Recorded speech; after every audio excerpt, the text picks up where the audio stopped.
Okay, let's start. So we are going to talk about hash tables today.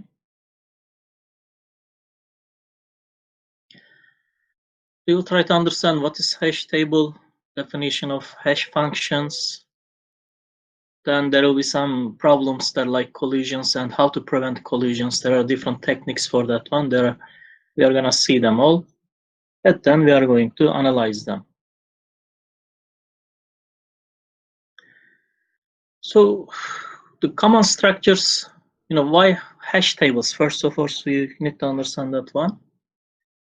Till now we have used arrays, list, linked list, binary trees, and there are three main operations: search, insert, and delete. These are the most important operations you have to do when you are dealing with the data, and the time is very important for them.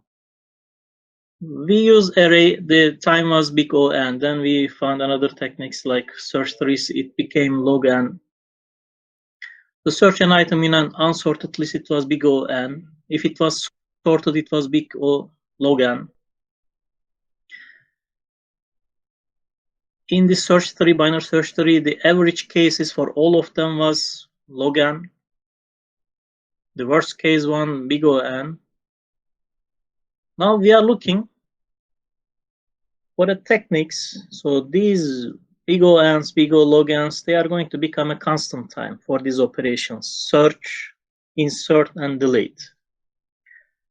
Is it possible? Yes. Since we are doing this lesson, it is possible, and most probably you can understand we are going to use hash tables for that one. It is going to be amazing. Imagine instead of using this big O n for a huge list, you are looking for something. It is going to be big O1, constant time. Immediately you will find. So consider a simple one-dimensional array variable to find an item in the list. So we can employ a brute force search approach, such linear search. Let's say I am looking for Elsa. This is going to involve checking each item in turn, one by one. Then we found Elsa. For a very big array, so this is going to take a very long time.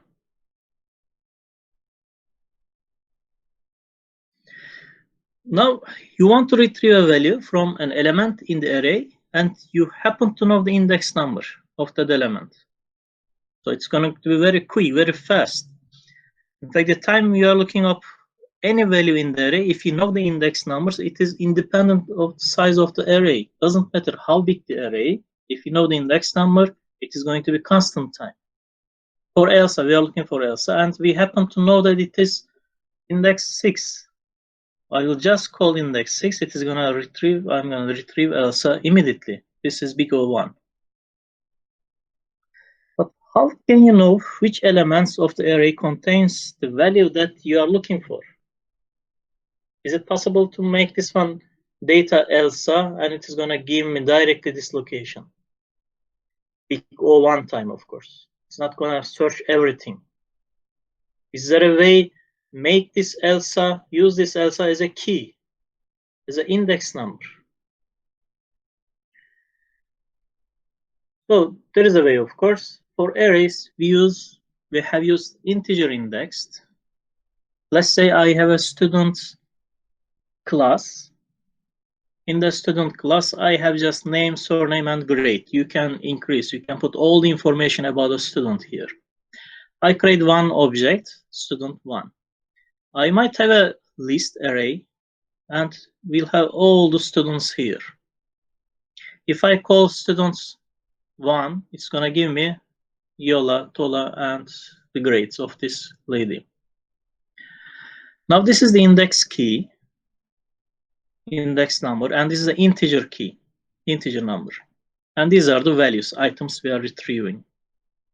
So can there be an array which uses any type of index like that, students yellow, and it's going to give me the value. It's going to give me all this value.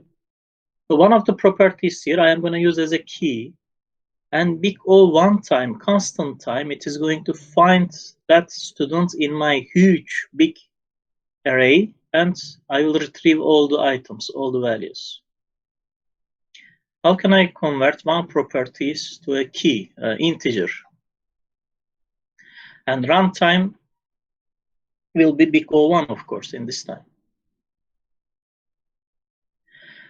Think that instead of searching through the list, you have the option like this, data, Elsa. It is going to, whenever I write here Elsa, it's going to give me the index number of Elsa, which is here, and that will retrieve all the information about Elsa.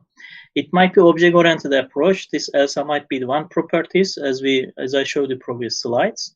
I might have all the information about Elsa, that students, and I can reach them all by finding that index number. I don't need to traverse all the array here. So we want key, one of our properties. This hash functions, it is going to take a key, any type of variable. It might be string, date, float, integer, and it is going to convert to an integer. Then we will use this one as an index number in our array. Let's have a look for names. Andy, I can use ASCII codes. At the end, I'm going to use these names for the key to reach my arrays here, elements. So I can convert them to their ASCII codes and then sum them. A ASCII code is 65, N is 110, D is 100, I is 105. Then I add up them all, it is 380. Then we get the mod 10. Why 10? This is the size of my array. It doesn't matter how big that number, it is going to end up inside my array. When I get mod 10, it is 0, and I will put this Andy here at 0. Let's carry on. Clay 75, 108, 101, 105. These are the ASCII codes again. We sum them all. It is 9. Mod 10. So Clay will go there.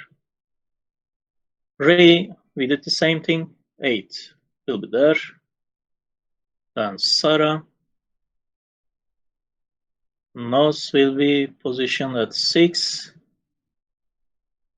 And so the array is fully populated like that, but this time populated the array according to calculation based its value. We didn't put them directly with the order. Andy first, Clay second, Ray third, not like that. We just found the ASCII codes, the key, generated the key by using hash functions. In this case, we are using ASCII codes. Hash functions might be anything. And we located them all. So what is our formula? Index number, sum ASCII codes, mod size of the array. Okay. So I want to find Clay now. Let's retrieve something. We populated our array based on this ASCII codes hash function. Now we want to find out where is Clay. It is supposed to give me the position of Clay very fast. We go one time, constant time. We do the same math again. Find the ASCII codes of all the letters, sum them all. It is 389. If I get mod 10 of, so this is 89, sorry, this is wrong. Mod 10 of 389, it's going to give me 9 here. So 9 is there. I am looking for data 9. This is index number. It will jump to the last one without traversing anything, then return me the Clay. By returning Clay, I can use, again, object-oriented approach, and each of them might be my object. So Clay is the object. It has a lot of information about Clay. Birth date, gender, the department, the CGPA. You can just expand this value. So it is very useful. We go one time, I am finding Clay very fast.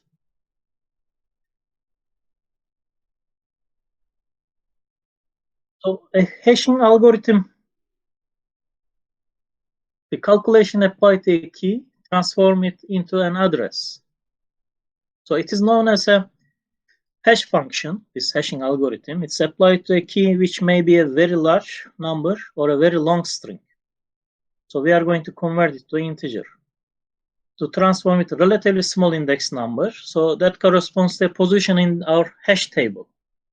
So this is called, again, anymore hash table, not an array. So this index number is effectively a memory address normally. For numeric keys, we divide the key by the number of available address. If it wasn't string, if it's just a number, we can just get the mod size of your array and then locate, position, populate all your arrays in that hash table and take the remainder as an index number. Address key mod n is number size of your array. For alphanumeric keys, divide the sum of ASCII codes in a key by the number of available address, and so this is what we have done for the names. Folding method divides the key into equal parts, then adds the parts together, like phone numbers. You have a very long phone numbers, and you are using these phone numbers as a primary key, and you want to generate the index number with your hash function by using this telephone number. Okay, you can use that one, or you can split them to pairs. Two numbers, then sum them all, 221. What is the size of your array? Divide to this one and get the remainder as an index number in your hash table. There are many ways to do this one, hash function. There is no standard way that you have to do this one or that one. You can come up with your own hash function. The only problem, they are all supposed to be located in your hash table. So for different keys, there may be different hash functions for string, doubles, date, and employee class, and etc. It's a long list here. We use mod as a size of your list. It might be if your list is very large, and if you know that you will never fill that list, you can play with the mod and avoid the collision. We will come to collision. If I use mod 1000, for example, these are the index numbers. These are the keys I am using to generate hash table indexes. So if I get mod 1000, I will get 149, but I might have another one here too. There's a collision here. If I use mod 100 for the same keys again, I have too many collisions. So I have to locate this one and that one in the same position. So this is 76. I tell that, okay, this data, put it on hash table 76, and I am saying same thing for this one. Put this one in 76. There are a lot of collisions here when I use mod 100. The better way, the best way is to use the primary numbers. There is no collision as you see. They are all divided in your hash table, and there won't be any collision if you use these primary numbers.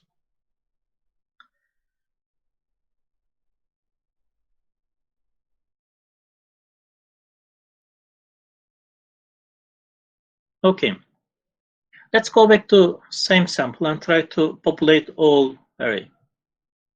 We start with Andy again.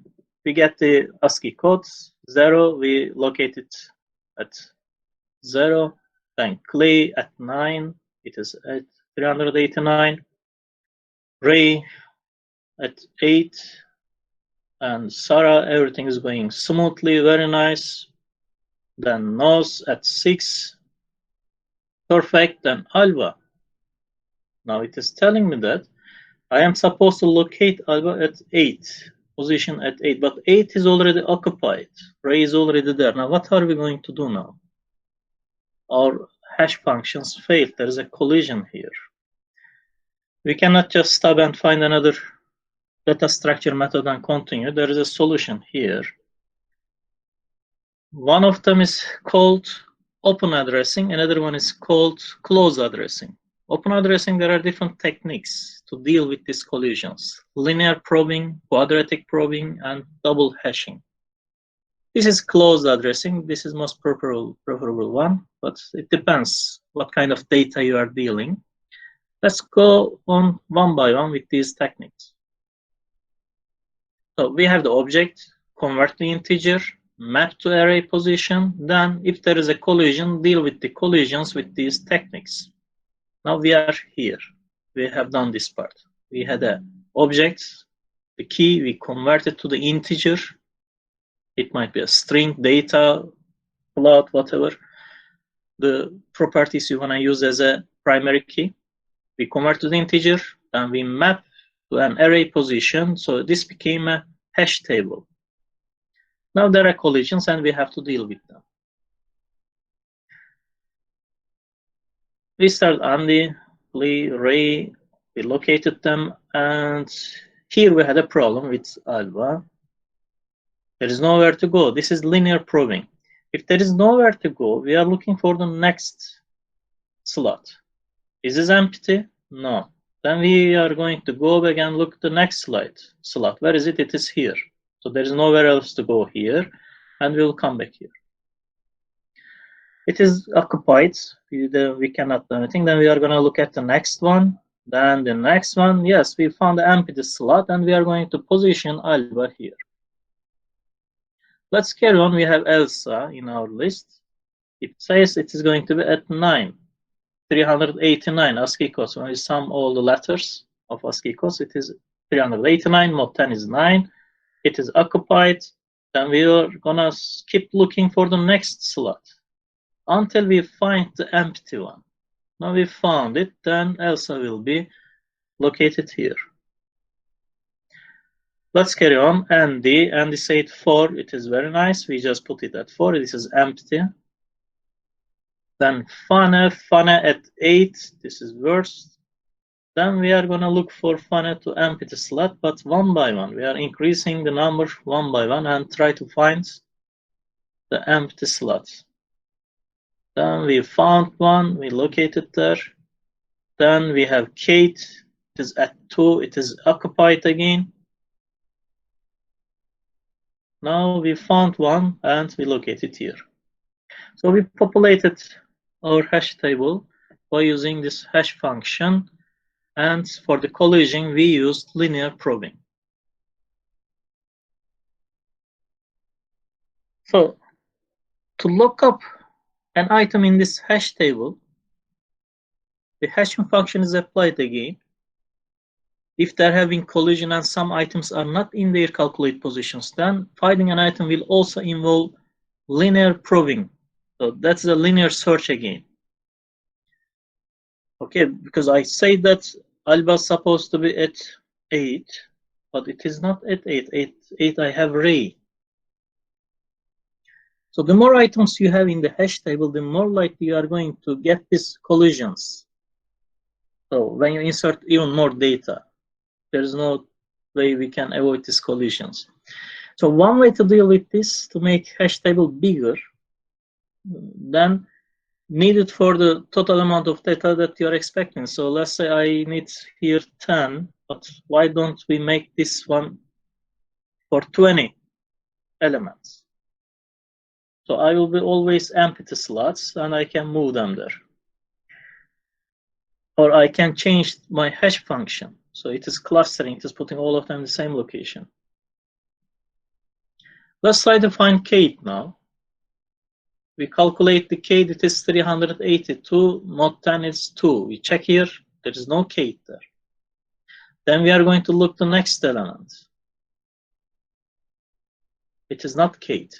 Then we go next one, not Kate, not Kate, not Kate, and voila, we found the Kate.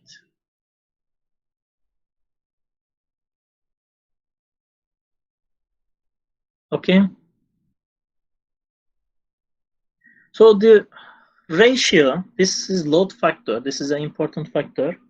The ratio between number of items stored and the size of the data array is known as the load factor here. If the hash table is implemented as a resizable dynamic data structure like array list or normal Python list, it could be made to increase in size automatically when the load factors reach some certain thresholds. So you are not gonna have too many collisions. If you have a big array and less number of items, you won't have this collision problem. So in ideal world, when everything is perfect, every item will be stored in the hash table according to their calculated index. So there won't be any collision. So in this best case scenario, the time taken to find any item in the hash table will be just big O1. Constant time, you can find them. You don't need to traverse anything. But you can imagine there will be always worst case scenario, and some items may require a linear search of the whole table in order to be found. So it is not a perfect solution, this one. What about deleting? I want to delete Ray here. How can I delete Ray? I will just calculate my hash function. It is 288 mod 10. It is 8. We check Ray is there. Yes, this is the correct one. And we delete it. That is big O one time, very fast. I didn't traverse anything. Now I want to delete Alba. It is 368. Mod 10, it is 8. Now I came here. There is nothing there. It means there is no Alba in my array, maybe. Or I am going to check everything until I find the Alba. But the search failed here. I directly check 8. There is no Alba here, and I will tell that there is no Alba. To prevent such failure, we need to give some status to each element in our array. That is going to be empty, occupied, and deleted. If that one is deleted, then I will think that maybe there were a collision here, and I located Alba to the next element, the next slot. Then I will check. It is deleted. Then I know. Then I will go and check the next slot, play. Then next slot Andy, next slot Sarah, and then next slot Alba, we found it. Then it will return Alba. In the worst case scenario, again, Alba might be here. And you are going to traverse all the list, all the array. It will be big O n time then. Now, this linear probing, if you put the definition, this is our hash function. We use ASCII codes for the string. And this is the number of failures. When you failed once, when you cannot find, when there's a collision, you are adding 1 here. For linear probing, fi is equal 1. We found the hash function, then add 1. For example, if the number is 59 here. 59, there are 10 elements. 59 mod 10 is 9. So I am supposed to locate this one at 9. We did it. It was empty slot, and we did that one. The next number is 38. Mod 10, 38 is 8. So we are going to locate at 8. We check it, this is free, and we locate it there. Next one is 78. 78, it is supposed to be at 8. Mod 10, 78 is 8. We check here, it is occupied. Then I am going to use this function, 8 plus 1 is going to be 9. It is occupied. Then plus 1, it is going to be 0. It is free. Then we are going to locate it here.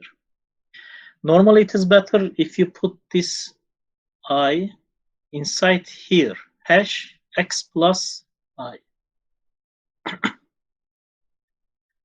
It is just referring, it is you are getting mod 10 of this one too.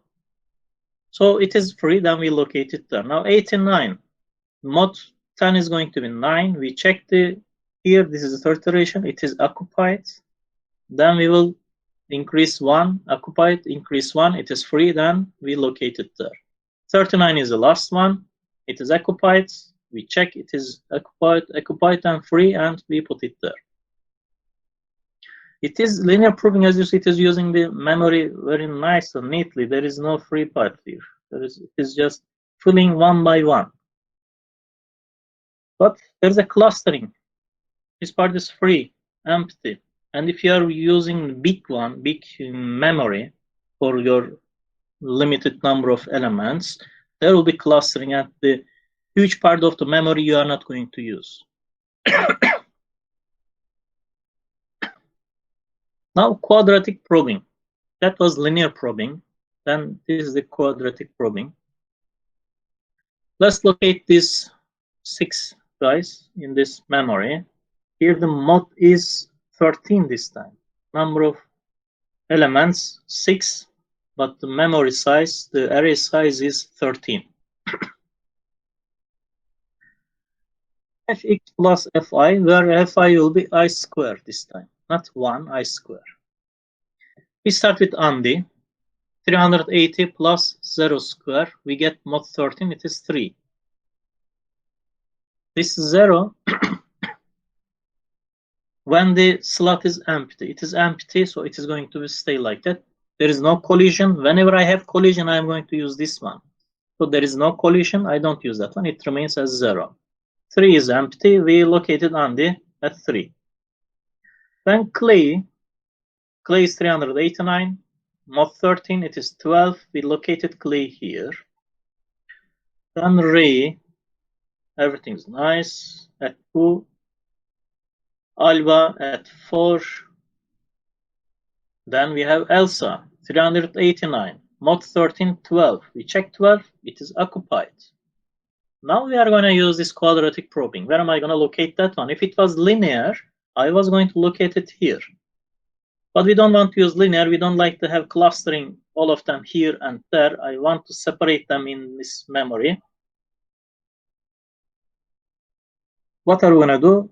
This is 0. Now it is going to be 1 square. 1 square. This is first attempt. We check this one. It is 0. It is free. So we are going to locate Elsa there. Now we keep going. Nos at 11. It is free. We locate it there. What if there were something else here at 0? That time this was going to be 2 square. 2 square, it means 4. I'm going to get 4 more. It was here. 1, 2, 3, 4. I was going to locate it here, but it is again occupied. Then it was going to be 3 square. I was going to move 9 more steps. It was going to be here. Then it will be free. Okay. So these are number of attempts. In the first attempts, we have seen that there is no collision, so it remains as 0. Here with table again, same exercise. We are locating 59 to 39 and mod 10. 59 it is obvious, mod 10 will be 9. Free, located there. 38, mod 10 it is 8, it is free. 78, we check it here, it is not free. Then we get F1. F1 is 1 square. When we add 1 square, it is going to be 39. 39 is going to be mod 10, 9. It is again occupied. Now we are going to get 2 square. We are going to add 4. When I add 4 here, it's going to be 42. Mod 10, it is 2. Now we check 0, 1, 2. Yeah, this is free. Then we locate it here. Now for 89, it is 9. It is supposed to be here, but it is occupied. We get 1 square plus 89, it is 90. When you get the mod 10, it is 0, so we locate it here. 39, it is going to travel more. We come here, it is occupied. So we are going to add 1 square, it is 1, 40. It is occupied. Then we are going to add 2 square, it is 4. 39 plus 4, it is 43. Mod 10, it is 3. So we are going to check 3. Yes, it is free, and we locate it there. This is how you deal with collision with quadratic probing. There is one more technique, the double hashing. It is a little bit expensive in terms of time if you have too many collisions. Instead of this fi, now we are using this fi, we are going to use another hash function. We are not adding some numbers here, we are using another hash function. So the formula says that in case of collision, the item is placed at a distance #2x or 2 times #2x, then it will carry on like that. In the first collision, it is going to be 1 times #2x. Second time, it will be 2 times #2x. 3 times #2. It will carry on like that. So hash2 may be any function that distributes keys eventually. Assume that hash2x is r minus x mod r. R here is a prime number. In this exercise, let's say it is 7. R minus x mod r. How did you come with that function? We just made it up. You can make your hash function up by yourself.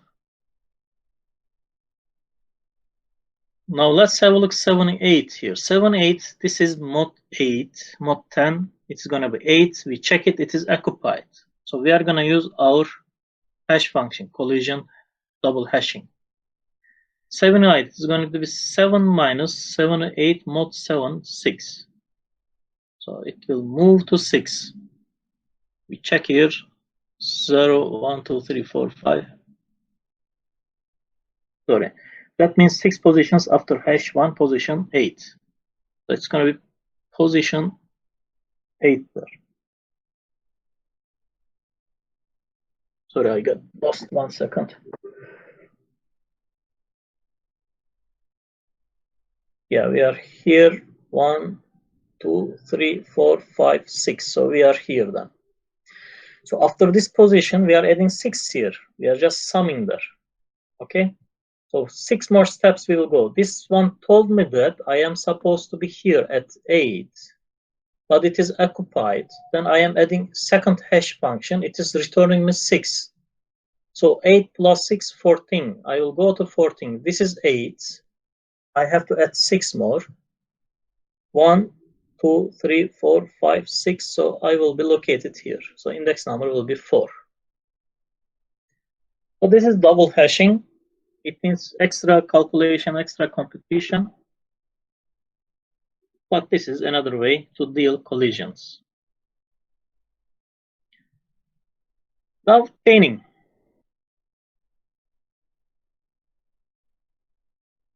Let's go with the same exercise with Andy. It is at 0. But this time Andy goes in position 0, but we have here is a pointer to the first node of a linked list this time. Okay? I didn't look at Andy here. I just put a pointer here. It is linked list and pointing another node, Andy nodes here. Then we have Clay. Clay goes in position 9 again. So again, a pointer to the first node of the linked list. Okay, there's a linked list, and it is pointing the first node here. Then Ray, it is going to be positioned at 8. There's a pointer again, it is pointing the Ray of the first element of this linked list. Then Sarah will go to 1. Nos will go to 6. Now we have Alba. Thanks to Alba again, we have a problem. 8. So it will come to 8 first, find 8. Then it will, Alba is now added to the linked list, and Ray is pointing to Alba here. Elsa 9. So same thing for the Elsa. It's going to link to Clay, and Clay will point to Elsa here. Then we have Andy at 4. Safe and secure. Then Fine will be at Fane. Fane will be at 8. Then it's going to point to here. So finally, our hash table will be populated like that. And Kate, of course, 2 there.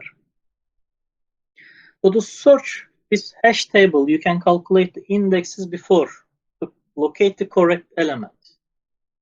We are looking for Fane. It is mod 10, 8. So we find the location 8. Okay.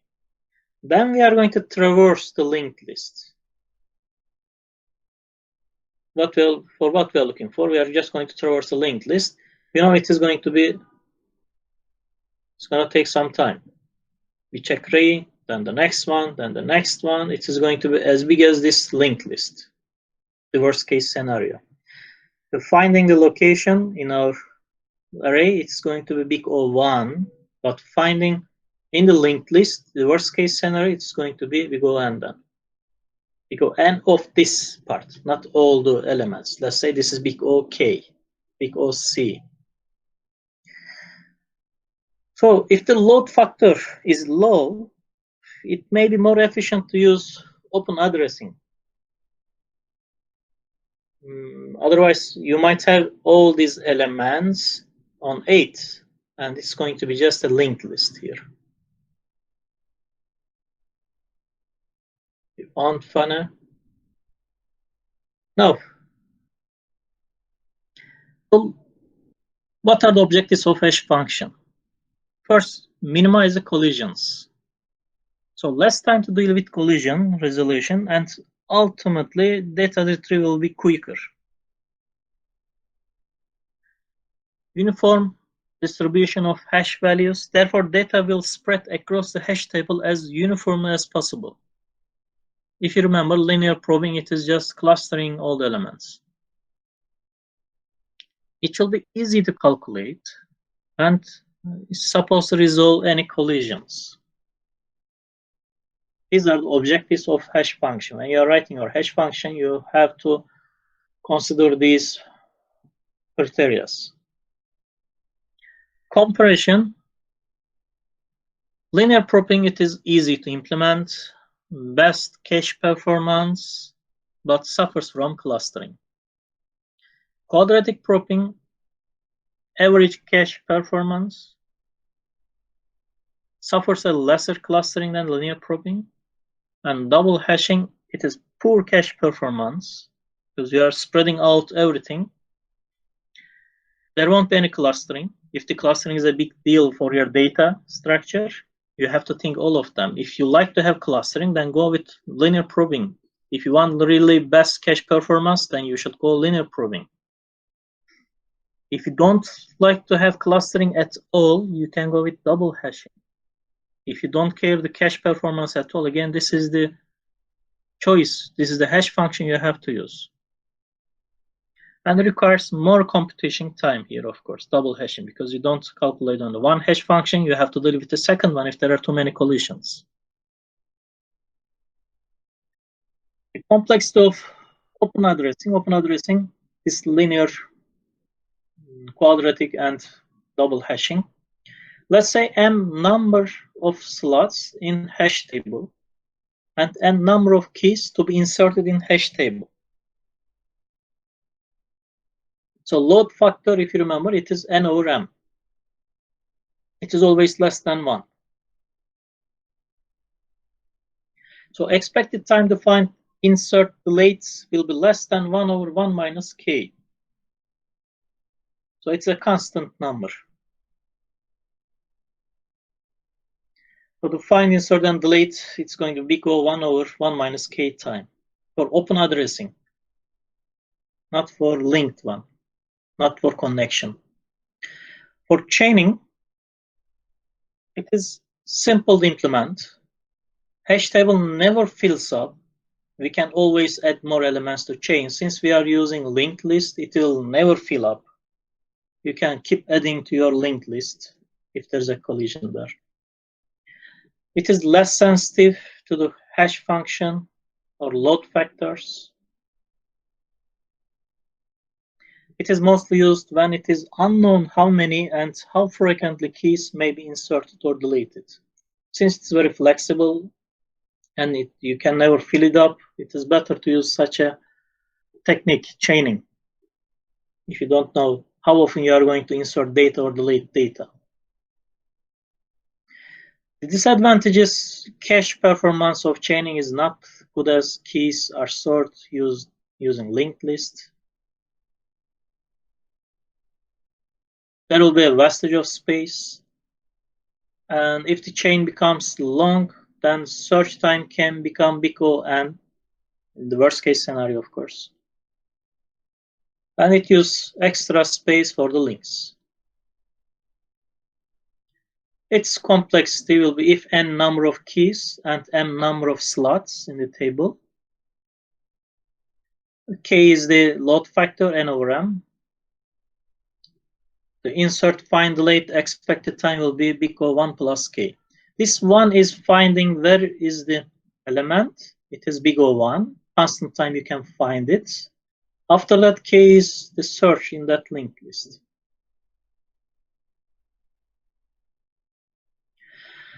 So if you summarize, we used to index large amount of data for this hash function, hash table. It is used to index large amounts of data. Address of each key calculated using the key itself. Special for databases, if you are dealing with a huge databases, they are using hash table. So you can locate what you are looking very fast. Otherwise, imagine you have 1 billion data and you are looking for something. Even log n it's gonna take too much time. Collisions resolve with open or closed addressing.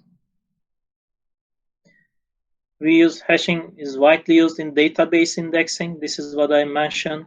Because in Google search, for example, you are looking billions data, and it is giving us results very fast. We go one time. You don't wait for 100 seconds.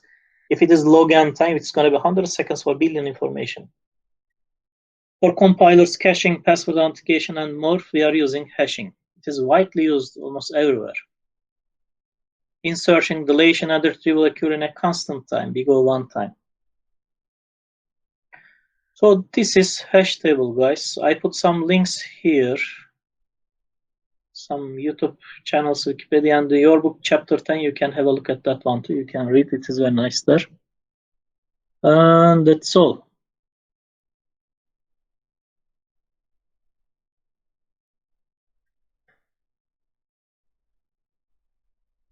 Arjul said, Professor, in the case we cannot have two values that add up to the same number, right? Yeah, I answered this question, I guess, Arjul.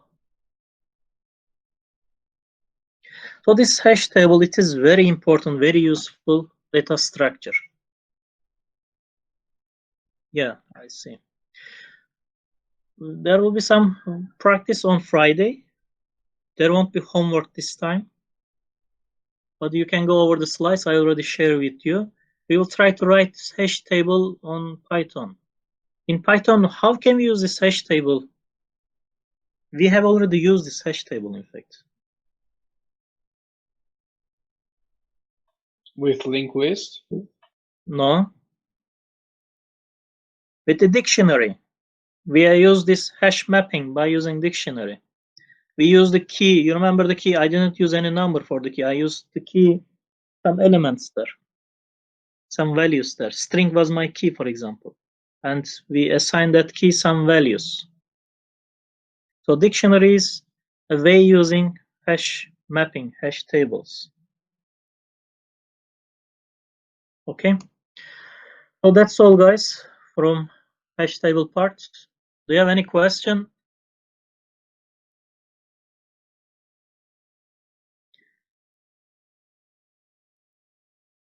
Okay, I will stop recording.